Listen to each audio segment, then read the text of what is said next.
बेटा गुलनाज और उसकी बेटियां सब एक जैसी हैं, और वो सीमी, वो तो बचपन से ही बहुत तेज और बड़ी चालाक लड़की है। लेकिन कुछ भी हो, तुम्हें घर नहीं छोड़ना चाहिए था, तुम्हारा अपना घर है।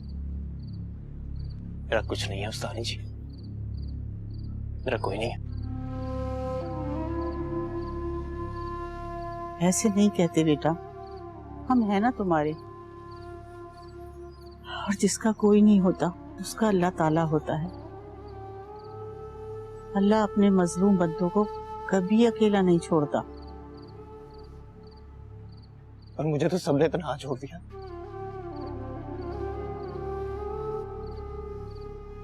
दादू, अब्बा, अम्मी, मुझे सब छोड़कर चले गए।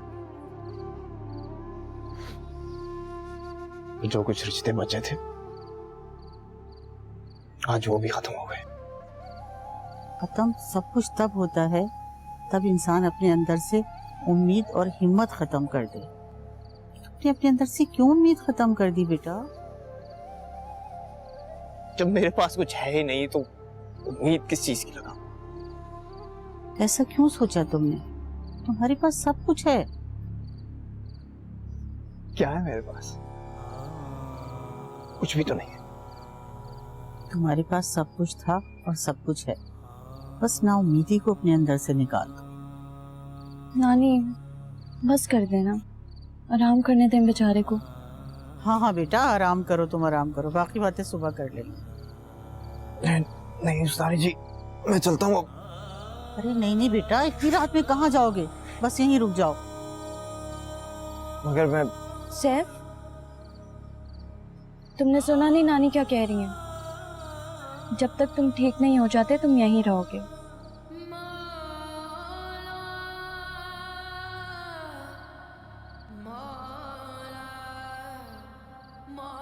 हाँ, अब क्यों याद आ गया मामू?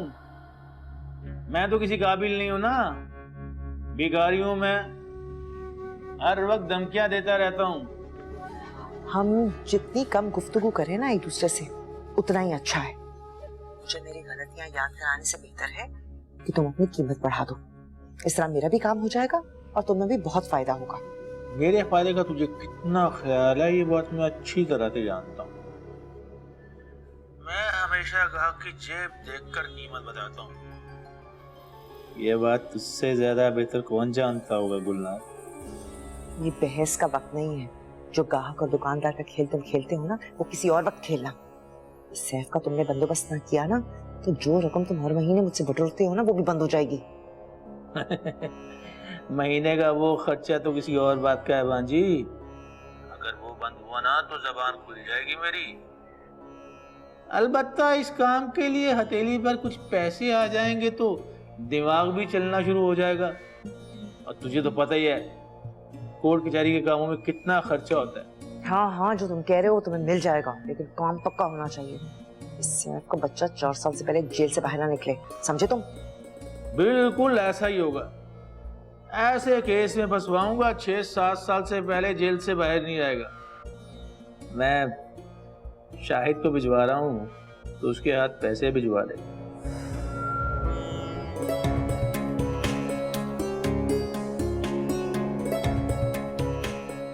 आपा के घर जा, 1 साल की रोटियां ले आ बेटा।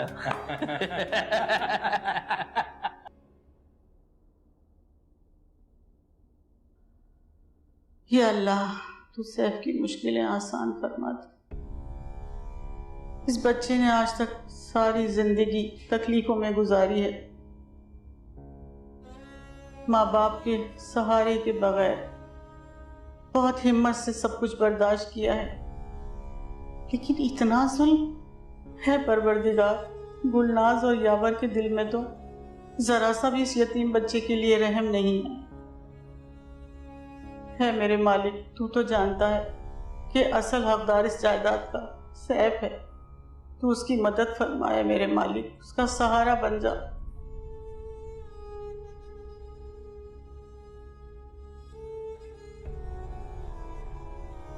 सुरैया, तुम्हारे अलावा इस सच्चाई को कोई नहीं जानता। कल को अगर तुम इस दुनिया से चली गई तो सच्चाई के बारे में उसे कौन बताएगा? वो तो यूं ही दर बदर की ठोकरें खाता फिरेगा।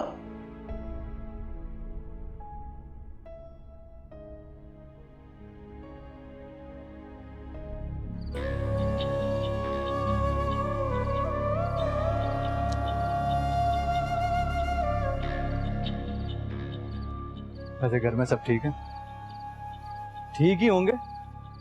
तूने उस मनहूस को जो घर से निकाल दिया, कल की तारीख में काम हो जाना चाहिए। क्या हम पे अब तुझे इतना भी भरोसा नहीं रहा? आपा, जब जब तूने हमें आवाज दी है, मैं और अब्बा फौरन चले आए तेरे पास। सच बताऊं, उस दिन तो मैंने कसम खा ली कि अब जब भी इस हवेली में आऊंगा तो दूल्हा बनकर आऊंगा। लेकिन क्या करें, तेरी और सीमी की इज्जत का ख्याल आ जाता। यावर घर पर नहीं, उन्होंने देख लिया। क्या हम भी देख लेंगे? खेल का मजा तो अब आएगा। वैसे भी मैदान तो आधा खाली हो चुका है, आधा जब चाहे खाली करवा दे। जिंदगी का क्या भरोसा, आज है कल नहीं। ज्यादा बकबक करने की जरूरत नहीं है, मुझे फोन ना करना पड़े। काम हो जाए तो बता देना। आपा, शायद जब एक बार काम करने की ठान लेता है ना, उसे पूरा ही करके छोड़ता है। आखिर इन रगों में खून तो तेरे वाला ही है।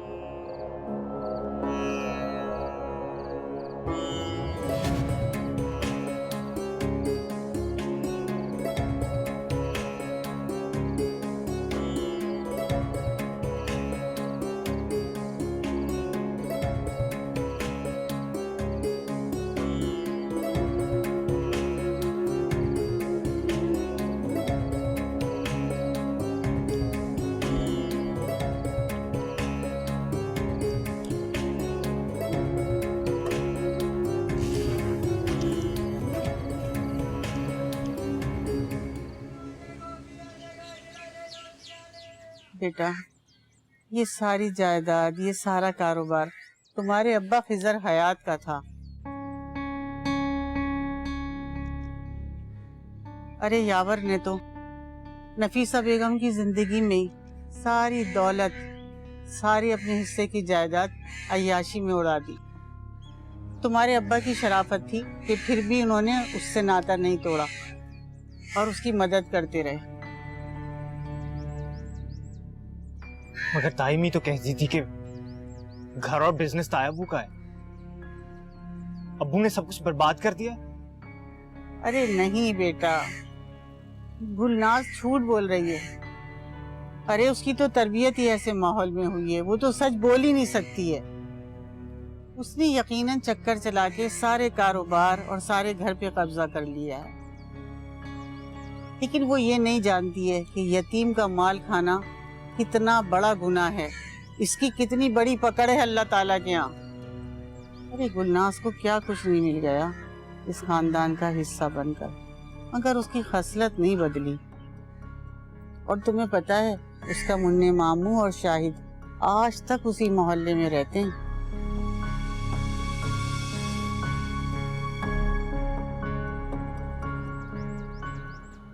एक बात करनी थी आपसे। कहो। मिसेस एहसान है ना, उन्होंने बहुत ही अच्छा रिश्ता बताया सीमी के लिए। सीमी के लिए? लेकिन मैंने तुम्हें बताया तो था कि सीमी के लिए ताहिर भाई से बात की है। तो कोई बात नहीं, उम्र ऐसी है, रिश्ते तो आएंगे ना, देखने में क्या हर्ज है। हो सकता है मिसेस एहसान वाला रिश्ता बेहतर हो सकता है ताहिर भाई वाला बेहतर हो, इसमें ऐसी क्या बात है। अरे फैसला तो हमने ही करना है ना, देखभाल कर करेंगे। ठीक है, लेकिन पहले ताहिर भाई से मिलेंगे, सीमी को बता देना। मिसेस एहसान बहुत तारीफ कर रही थी, कह रही थी लड़का बहुत अच्छा है, एजुकेटेड है, नौकरी अच्छी है, खानदान बहुत अच्छा है। अच्छा, मिल लेने में कोई हर्ज नहीं है ना।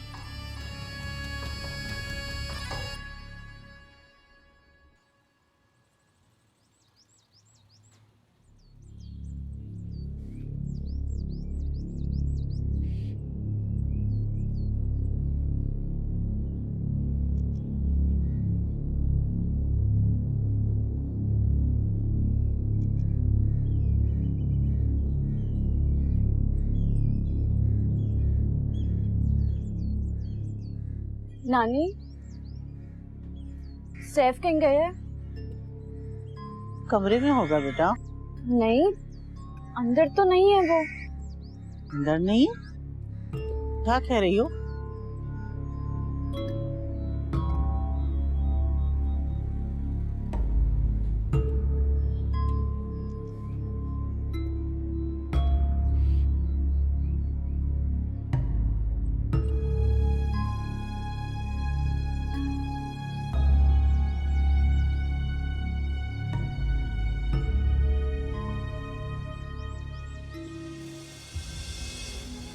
तुम्हारे माँ बाप के मरने के बाद मैंने और यावर ने तुम्हें संभाला, उठाकर फेंक देते किसी यतीम खाने में तो इतनी अकड़ ना होती तुम्हारी गर्दन में। ये याशी, ये घर बार, ये सिर्फ हमारी वजह से है,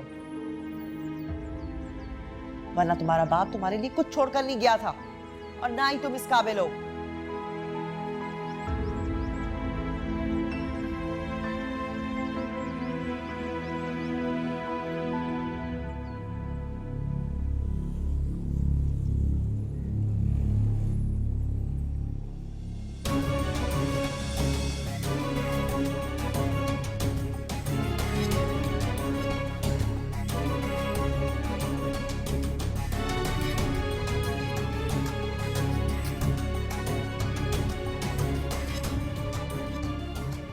शक्लें देखो इन मनुष्यों की, फिटकार बरस रही है।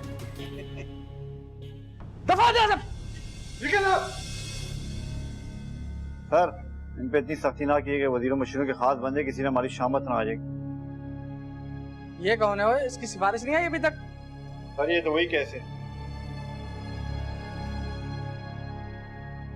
अच्छा अच्छा, लेके आओ जरा इसको, जरा इधर।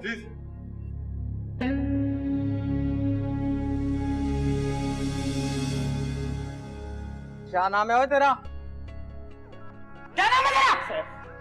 तेरे मुंह में जबान नहीं है अभी? हाँ? और मैं हवलदार हूँ जरा बकरी टाइप का, समझ में आ रही है या नहीं? तेरी खाल मसाला मांग रही है, तो लेके चलो ना इसको जरा।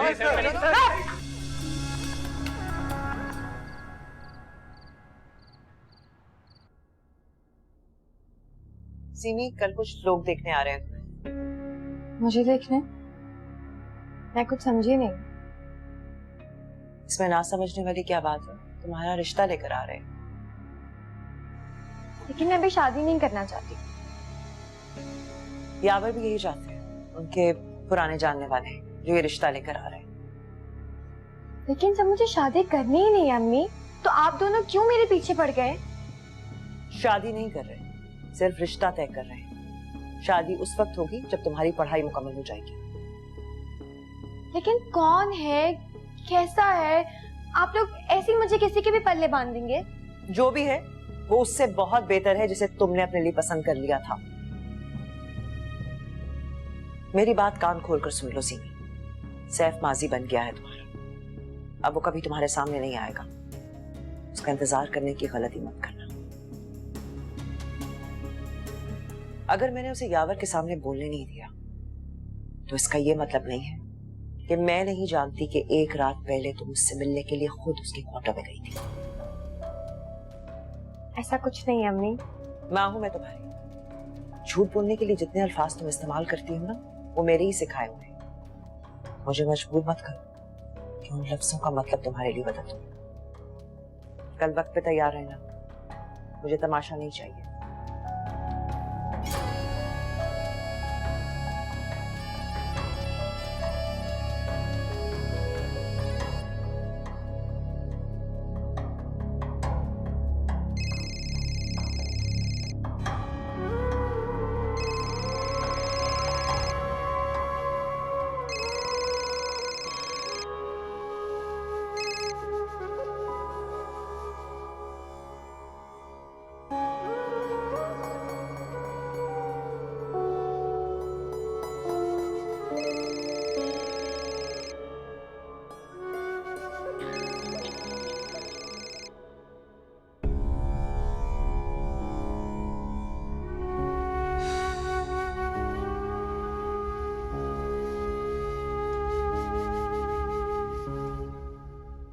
यावर, क्या हो गया तुम्हें?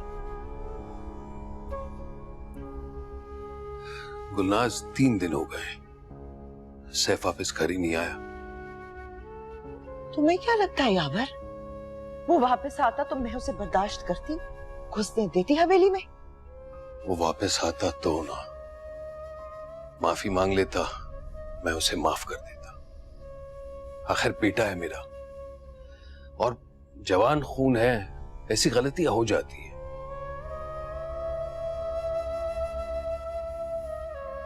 और सच ये है गुलनाज कि मैं उसे अपना दामाद भी बनाना चाहता हूं। ये क्या कह रहे हो यावर? तुम्हारी इस ख्वाहिश का मुझे पता नहीं है, और ना ही नेहा और सीमी को। और तुमने उसे सही डांटा था, सही गुस्सा आया था तुम्हें। अरे शादी से पहले इतनी बुरी नजर, अरे उसे तो नहीं पता था ना कि तुम उसे दामाद बनाना चाहते हो। तो उसे तो अपनी नजरें नीचे रखनी चाहिए थी ना, सीमी और नेहा को बहन समझना चाहिए था। अरे सीमी तो उसको भाई समझती है।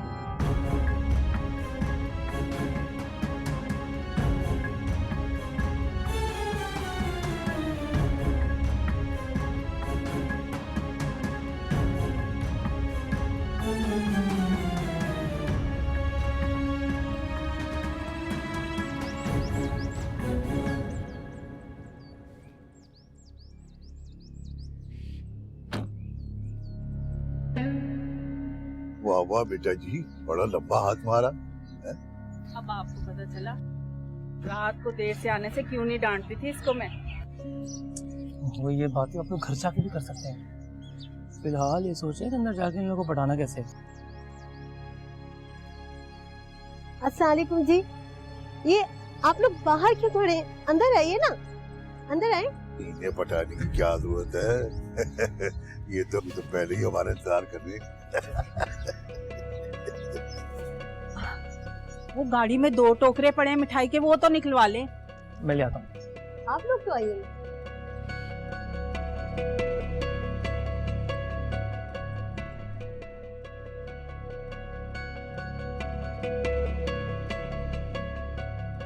बीबी जी, वो मेहमान आए। कौन से मेहमान? जिन्होंने सीमी बेटी के रिश्ते के लिए आना था। इस वक्त?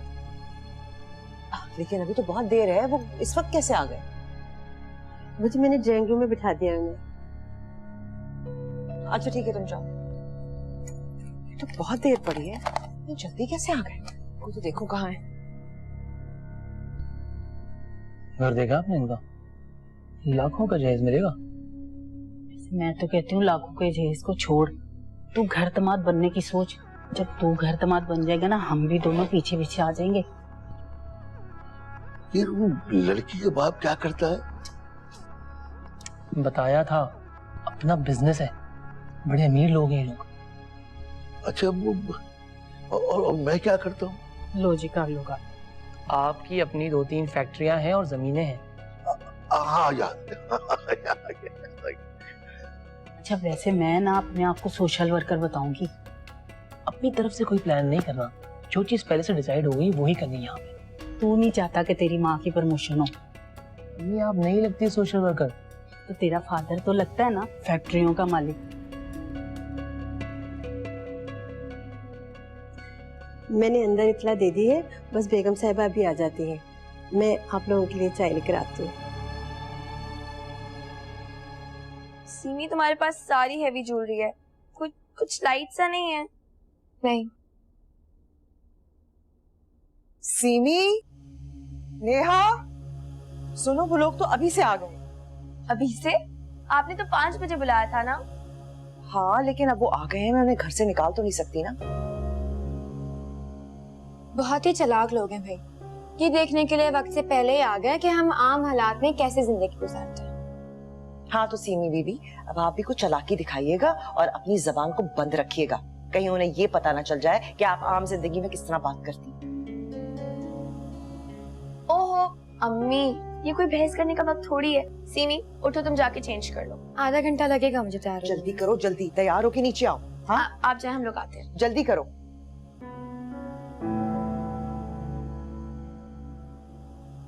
अब उठ भी जाओ सीमी, जाके तैयार हो जाओ। सॉरी।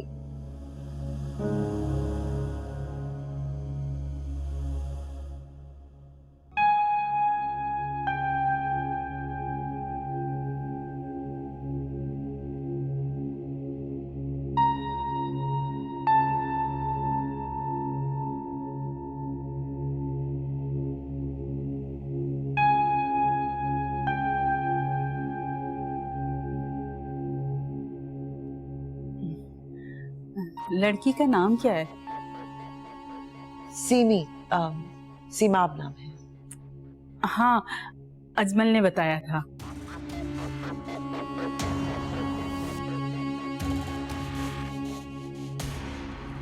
वो आजकल इतना मॉडर्न जमाना हो गया कि बच्चे खुद ही फैसला कर लेते हैं।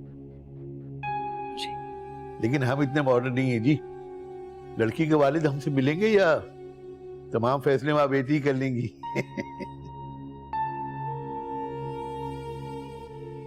यावर ऑफिस में हैं, आने वाले हैं, मैं उन्हें कॉल करती हूँ। चलो ठीक है, जब वो आती है तो फिर उनसे काम की बात करते हैं। डैडी जूस पीजिए। जी जी।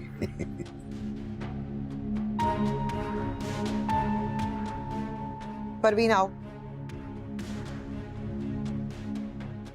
थोड़े दिन के लिए ना बाप को चेंज कर लेते, इतनी ओवर एक्टिंग ना होती।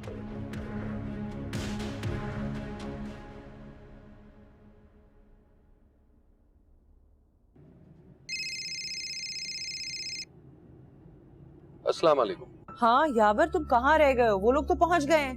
पहुंच गए? लगता है फैजान साहब को बड़ी जल्दी है अपनी बेटी की शादी करवाने की। हाँ, उनको जल्दी है तो तुम भी जल्दी पहुंचो ना। मुझे तो समझ नहीं आ रही उनसे बात क्या करूं। मुलाज दफ्तर से निकल चुका हूँ, लेकिन तुम जानती हो इस वक्त ट्रैफिक बहुत होता है। इंशाल्लाह 20-1 मिनट में पहुंच ही जाऊंगा। ठीक है। और हाँ, एक कॉल जरा अपनी साहबजादी को भी कर लो, उसका मूड ठीक नहीं। मुझे नहीं लगता कॉल करने की जरूरत है, समझदार लड़की है। अगर उसे कोई एतराज होता तो वो मुझे बता देती। और हाँ देखो, कम से कम आज तो उसके साथ सख्ती मत करना। अरे भाई ठीक है, जो तुमको बेहतर लगे। मैं तो सिर्फ ये दुआ कर रही हूँ कि ये लोग जल्दी से हाँ करें और 1-8 महीने में इसकी शादी करके हम इसको रुखसत करें। आमीन।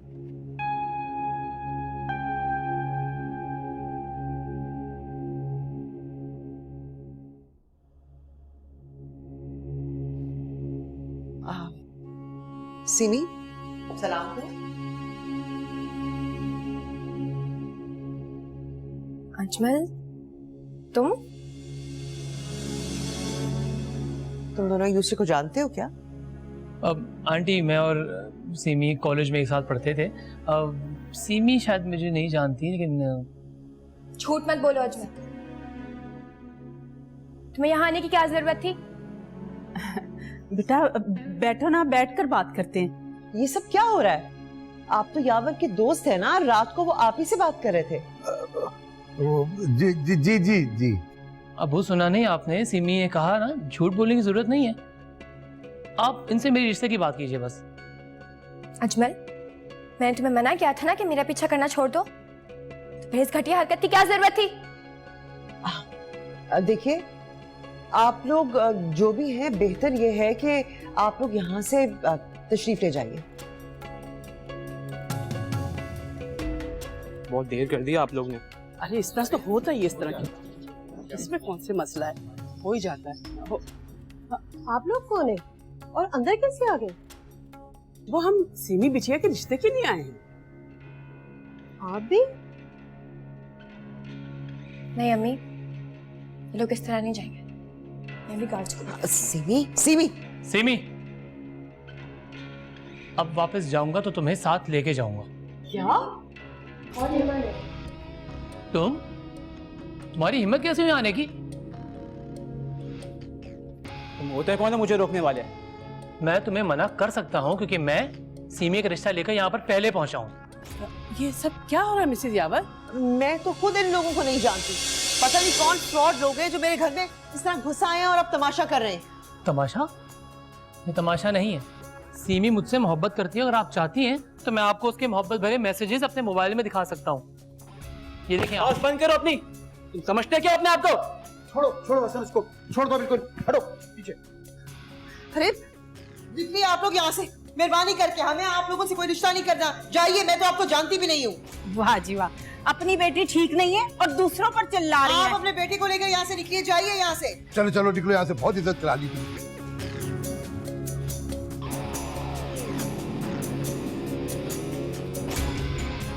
आप लोग अंदर तो आइए, आइए।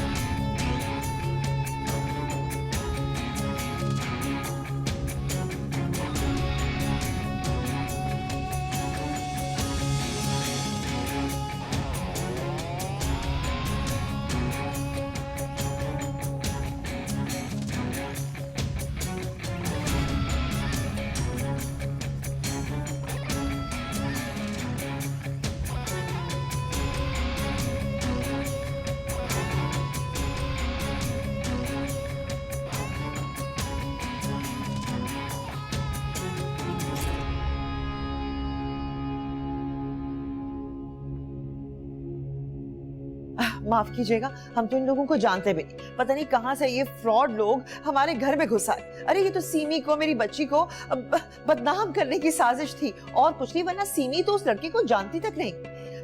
और ये पता नहीं परवीन ने इनको अंदर कैसे आने दिया। आंटी आप फिक्र ना करें, मैं जानता हूँ इसको, ये लड़का बहुत बदतमीज है। ऐसा रिश्ता जो खानदानी शराफत को दागदार कर दे, मैं उसकी इजाजत नहीं दे सकती। लेकिन अम्मी उस लड़के की गलती है, इनका क्या कसूर है? हाँ, जैसी करनी वैसी भरनी। बुजुर्गों से सुना तो था, लेकिन आज देख भी लिया। आप तो यावर के दोस्त हैं, यावर को, उसके खानदान को अच्छी तरह जानते हैं। खुदा ना खास्ता अगर सीमी उस लड़की को जानती होती तो हम आपको यह बुलाने की जहमत ही क्यों करते। सीमी अच्छे खानदान से है, उसके लिए रिश्तों की कमी भी नहीं है। यावर, अल्लाह का शुक्र है आप आ गए। आपको पता है यहाँ पे कितना बड़ा हंगामा हुआ है। वो चलो बेटा चलो। अरे आप रुकिए तो। अरे बस चलिए, आइए तो जाएं, आ जाओ बेटा। आप तो जाएं जरा। चलो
जैसी करनी वैसी भरनी। बुजुर्गों से सुना तो था, लेकिन आज देख भी लिया। साहब ये सब झूठे हैं, मक्कार हैं ये सब।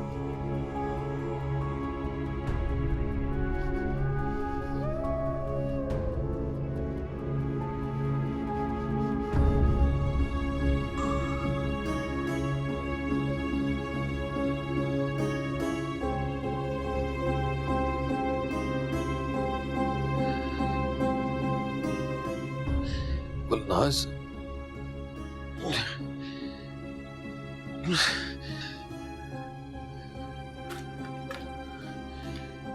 गुलनाज।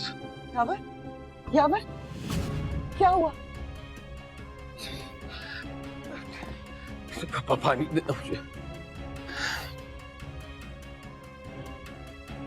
गुलनाज,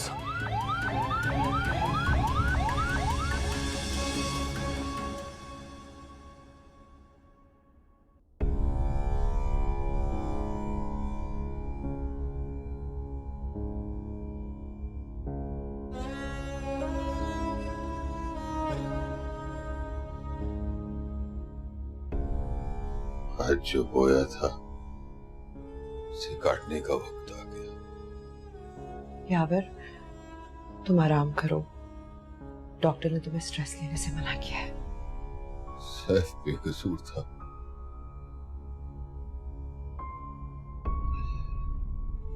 असल कसूरवार तो मेरा अपना खून था। मुझे उसे घर से नहीं निकालना चाहिए था। मैंने क्यों उसकी बात पर यकीन नहीं किया? क्यों उसे घर से निकाल दिया? तुम उस लड़के की बातों पर यकीन करके अपनी बेटी पर शक कर रहे हो यावर? उस लड़के की बात पर यकीन नहीं, अपनी गफलत का पर्दा हट जाने के बाद ये बात कर रहा हूं। मेरा तुम्हारा खून, तुम्हारी मेरी तरबियत, नतीजा तो यही निकलने वाला था ना। अब तुम ज्यादती कर रहे हो यावर। अब नहीं गुलनाज, मैं तो बरसों से ज्यादती कर रहा हूं। पहले अपने आप से, अपनी अम्मी से, और सैफ से। हाँ, मैं और मेरी बेटियां तो तुम्हारी कुछ नहीं लगती। मेरी सारी जिंदगी की रफाकत का ये बदला दे रहे हो तुम। यावर, क्या नहीं किया मैंने तुम्हारे लिए? अरे सब कुछ तो छोड़ दिया, अपनी माँ, अपना घर, अपने रिश्तेदार, मगर बस अपनी फितरत ना बदल सकी, और वही फितरत तुमने हमारी बेटियों में ठूस ठूस के भर दी। किसी को पसंद करना जुर्म नहीं है यावर। मोहब्बत तुमने भी की है, मैंने भी। हाँ, मगर हर रात चलते को अपनी मोहब्बत के जाल में फंसाना जुर्म ही नहीं, गुनाह है।